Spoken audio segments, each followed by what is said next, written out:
اعوذ باللہ من الشیطان الرجیم بسم اللہ الرحمن الرحیم معزز سامعین کرام و ناظرین کرام، طارق چوہان جماعت احمدیہ اصلاح پسند سویڈن سے حاضر خدمت ہے۔ ذکی غلام مسیح الزمان کے سلسلہ میں یہ میرا تیسرا ویڈیو ہے، اور اس میں ایک خاص پہلو سے متعلق بات ہوگی کہ حضرت عبدالغفار جمبہ علیہ السلام کس طرح اس پہلو سے نشان رحمت بنتے ہیں۔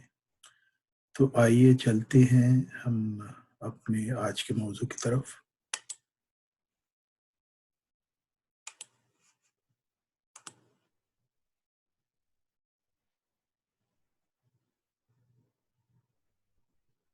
جی، آج کا موضوع ہے فتح اور ظفر کی کلید تجھے ملتی ہے۔ یہ الہامی الفاظ ہیں پیش گوئی مسلم موعود کے۔ تو ہم یہ جانیں گے کہ حضرت عبدالغفار جمبہ علیہ السلام کس طرح فتح اور ظفر کی کلید بنتے ہیں۔ حضرت مسیح موعود علیہ السلام فرماتے ہیں، سچی اور حقیقی فتح وہ ہے جو معارف اور حقائق اور کامل صداقتوں کے لشکر کے ساتھ حاصل ہو۔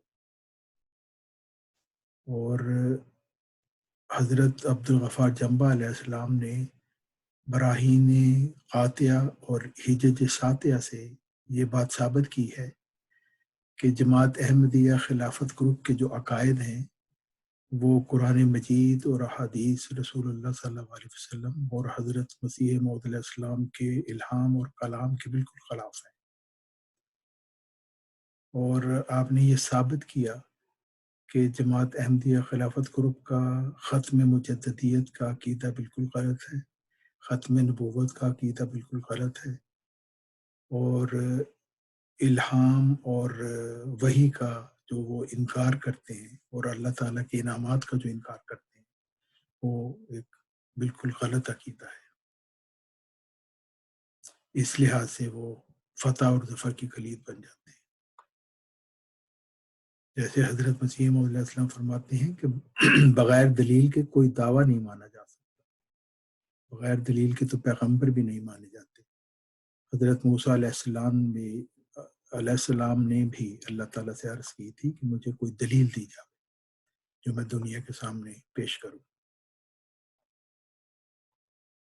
پھر حضرت مسیح موعود علیہ السلام سبز اشتہار میں فرماتے ہیں، اسلام کی فتح حقیقی اس میں ہے کہ جیسے اسلام کے لفظ کا مفہوم ہے، اسی طرح ہم اپنا تمام وجود خدا تعالیٰ کے حوالہ کر دیں اور اپنے نفس اور اس کے جذبات سے بکلی خالی ہو جائیں، اور کوئی بت، ہوا اور ارادہ اور مخلوق پرستی کا ہماری راہ میں نہ رہے، اور بکلی مرضیات الہیہ میں محو ہو جائیں، اور بعد اس فنا کے وہ بقا ہم کو حاصل ہو جائے جو ہماری بصیرت کو ایک دوسرا رنگ بخشے اور ہماری معرفت کو ایک نئی نورانیت عطا کرے اور ہماری محبت میں ایک جدید جوش پیدا کرے اور ہم ایک نئے آدمی ہو جائیں، اور ہمارا وہ قدیم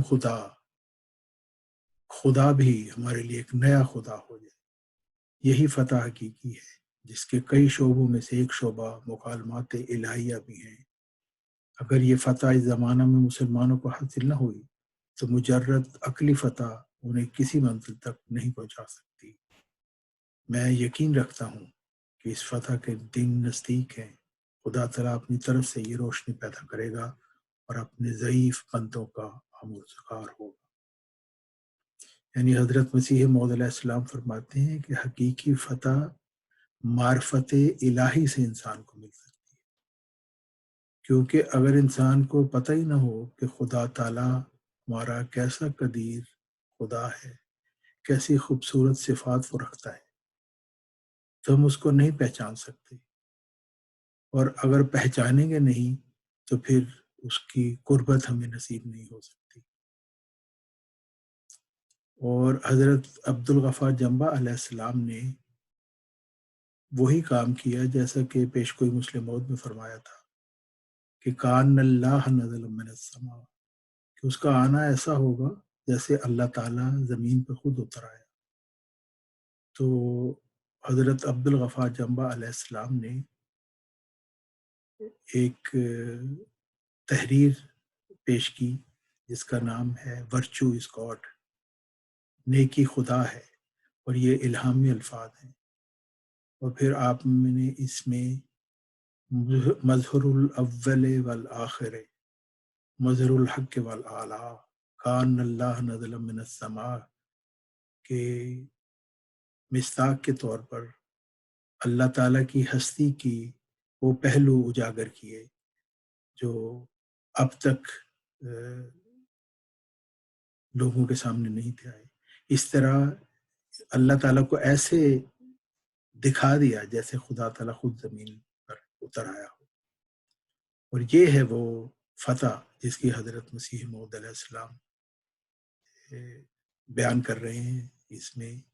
اور یہ جو ہے یہ سب اشتہار جو بشیر اول کی وفات کے بعد 1 دسمبر 1888 کو شائع ہوا، اور اس فتح کی پیش گوئی جس میں حضرت مسیح موعود علیہ السلام فرما رہے ہیں وہ فتح بھی ذکی غلام مسیح آخر الزمان کے ہاتھ سے مقدر ہے انشاءاللہ تعالی۔ پھر حضرت مسیح موعود علیہ السلام اپنے الہامی کلام کو لکھتے ہوئے فرماتے ہیں، اللہ تعالیٰ فرماتا ہے کہ خوف کے بعد امن کی حالت عطا کر دیں گے۔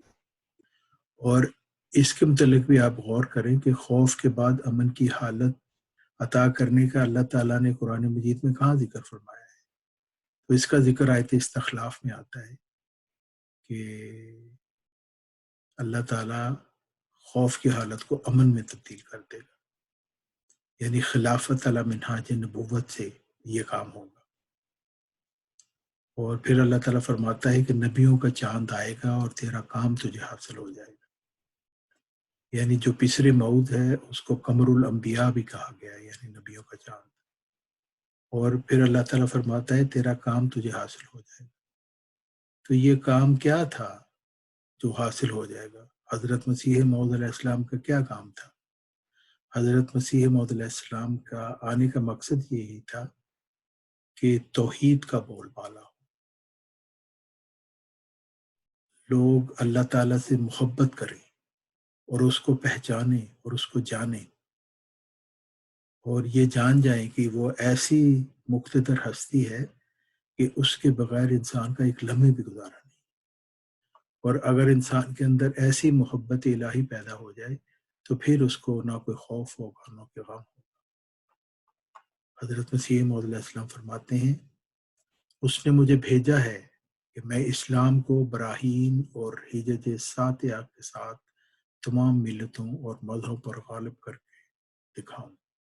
اللہ تعالیٰ نے اس مبارک زمانہ میں چاہا ہے کہ اس کا جلال ظاہر ہو، کوئی نہیں جو اس کو روک سکے۔ ملفوظات جلد اول صفحہ 432۔ اور پھر اللہ تعالیٰ فرماتا ہے خدا تیرے منہ کو بشاش کرے گا اور تیرے برہان کو روشن کر دے گا، یعنی وہ دلائل جو حضرت مسیح موعود علیہ السلام نے پیش کیے وہ اور روشن ہو کر لوگوں کے سامنے پیش کیے جائیں۔ اب یہ جو انتخابی خلافت گروپ کے لوگ ہیں یہ تو حضرت مسیح موعود علیہ السلام کے ملفوظات کو چھپاتے ہیں جن میں انہوں نے مجددیت کے جاری رہنے کا اور نبوت کے جاری رہنے کا فرمایا ہے، کیونکہ یہ چاہتے ہیں کہ اپنی اس مجلس انتخاب خلافت کے بنائے ہوئے خلیفوں کو قیامت تک چلا سکیں۔ لیکن اللہ تعالیٰ فرماتا ہے کہ ایسا نہیں ہوگا، اللہ تعالیٰ تیرے برہان کو روشن کر دے گا، اور پھر فرمایا کہ اور تجھے ایک بیٹا عطا ہوگا، اور یہ جو بیٹا ہے یہ آپ کی جسمانی اولاد نہیں تھا، یہ آپ کی روحانی اولاد ہوگا۔ بالکل اسی طرح جیسے حضرت مرزا غلام احمد علیہ السلام حضرت محمد صلی اللہ علیہ وسلم کی جسمانی اولاد نہیں تھے، یعنی قریش میں سے نہیں تھے، اور آپ ان کی روحانی اولاد تھے، اور غیر سید اور غیر قریش گھرانے سے آپ کا تعلق ہوا، جیسے کہ حضرت مسیح موعود علیہ السلام فرماتے ہیں کہ اس لیے ضروری ہے کہ 12واں خلیفہ قریشی ہو جیسا کہ حضرت یحییٰ اسرائیلی، لیکن اسلام کا 13واں خلیفہ جو 14ویں کے سر پر ہونا چاہیے جس کا نام مسیح موعود ہے اس کے لیے ضروری تھا کہ وہ قریش میں سے نہ ہو، جیسا کہ حضرت عیسیٰ اسرائیلی نہیں ہے۔ یعنی حضرت عیسیٰ علیہ السلام بھی اسرائیلی نہیں تھے، اس وجہ سے کہ ان کی والدہ تو حضرت مریم علیہ السلام تھی جو اسرائیلی تھی، لیکن ان کے والد کوئی نہیں تھے، کیونکہ خدا تعالیٰ نے اپنی روح القدس کے برکت سے حضرت مریم علیہ السلام کو حاملہ فرمایا اور حضرت عیسیٰ علیہ السلام کی پیدائش ہوئی۔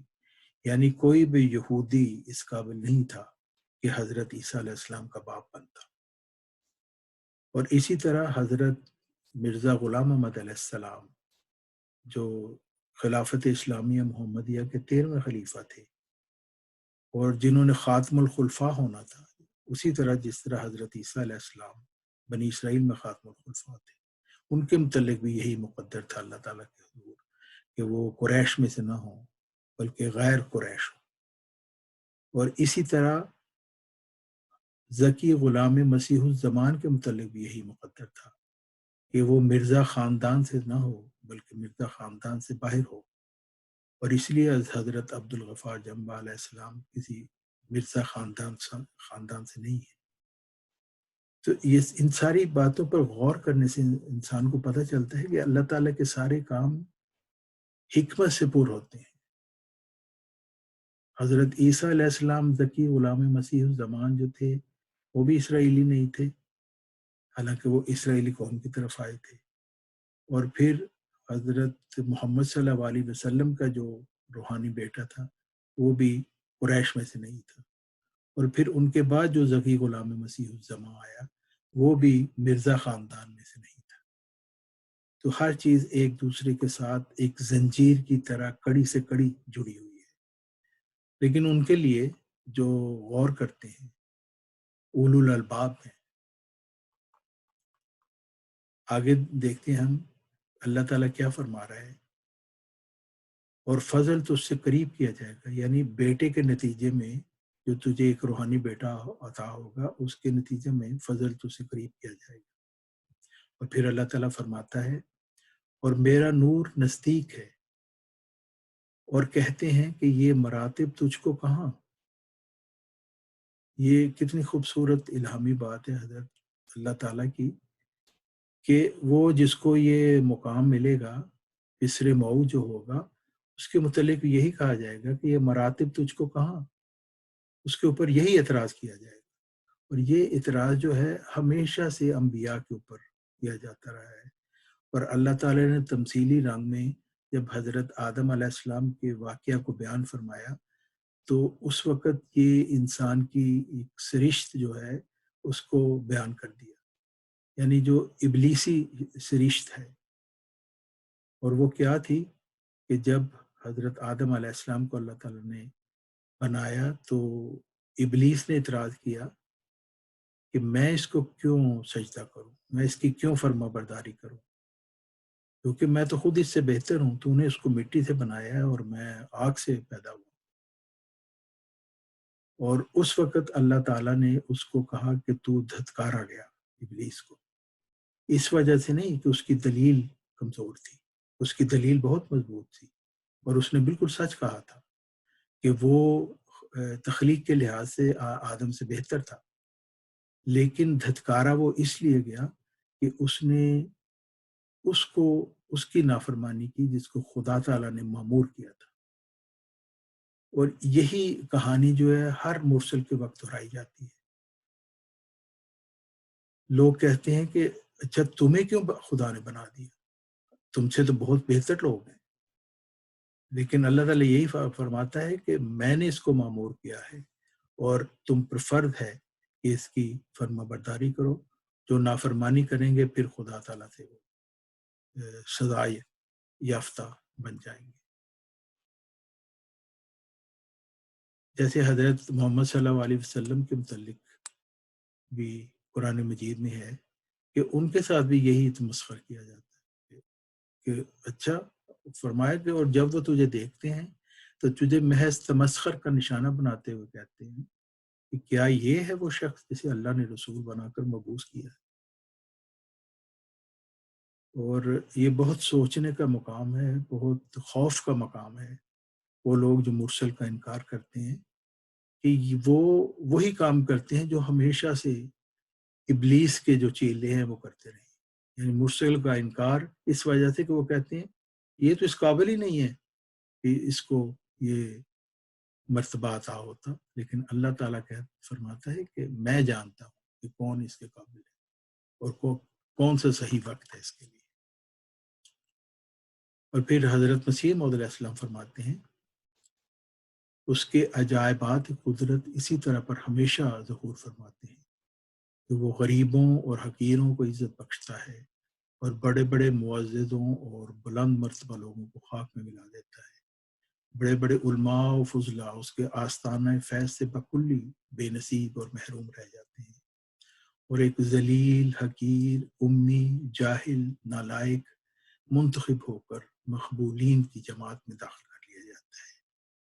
ہمیشہ سے اس کی کچھ ایسی ہی عادت ہے اور قدیم سے وہ ایسا ہی کرتا چلا آیا ہے. وذالک فضل اللہ یؤتیہ من یشاء.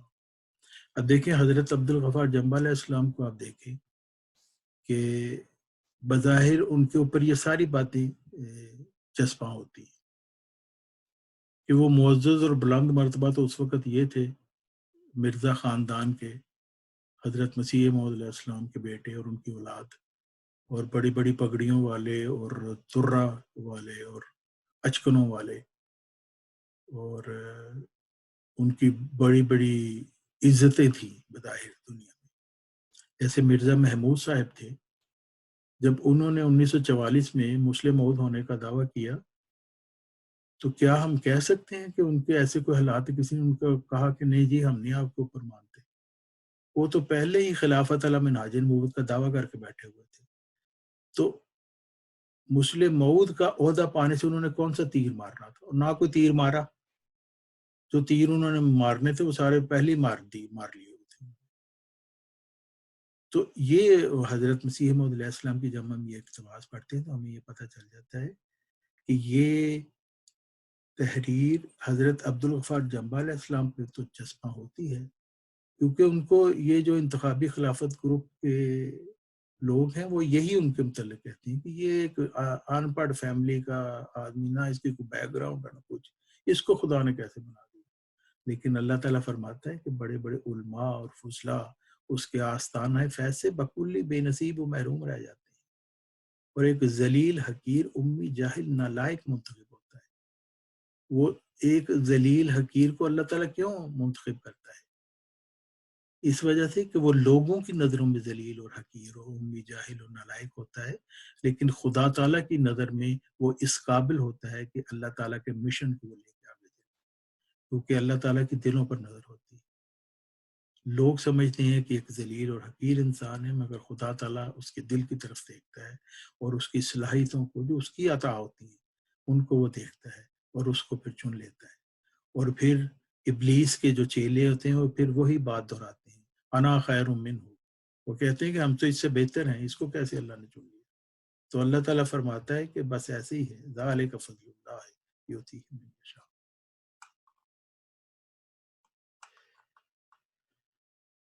جی آگے اللہ تعالیٰ فرماتا ہے ان کو کہہ کہ وہ خدا عجیب خدا ہے اس کے ایسے ہی کام ہیں جس کو چاہتا ہے وہ اپنے مقربوں میں جگہ دیتا ہے. اللہ تعالیٰ نے لوگوں سے کوئی ووٹنگ نہیں لینی ہوتی. وہ خدا تعالیٰ تو سب کچھ جانتا ہے عالم الغیب والشہادہ ہے. وہ جانتا ہے کہ کون ہے اس قابل اس لیے وہ اس کو چن لیتا ہے. اور پھر فرمایا میرے فضل سے نو امید مت ہو. یوسف کو دیکھ اور اس کے اقبال کو. اور یوسف وہی ہے جو حضرت یعقوب کا بیٹا تھا جو گم گیا تھا اور حضرت مسیح موعود علیہ السلام نے بھی اپنے پسر موت کو یوسف فرمایا ہے. وہ فتح کا دن اسی یوسف کے ساتھ اللہ تعالیٰ نے باندھ دیا ہے. اور پھر مخالف یعنی جن کے لیے توبہ مقدر ہے یعنی تمام مخالفین نہیں بلکہ وہ لوگ جو سعید روح رکھتے ہیں جن کے اندر تقوی موجود ہے ایسے لوگ ہیں وہ سجدہ گاہوں میں گریں گے اور کہیں گے اے ہمارے خدا ہمیں بخش کے ہم خطا پر تھے. آج تم پر کوئی سرزنش نہیں خدا تمہیں بخش دے گا اور وہ ارحم الراحمین ہے. یعنی یہ وہی بات ہے لا تثریب علیکم اليوم جو حضرت یوسف علیہ السلام نے اپنے بھائیوں کو کہا تھا جنہوں نے بے شمار ظلم ان کے اوپر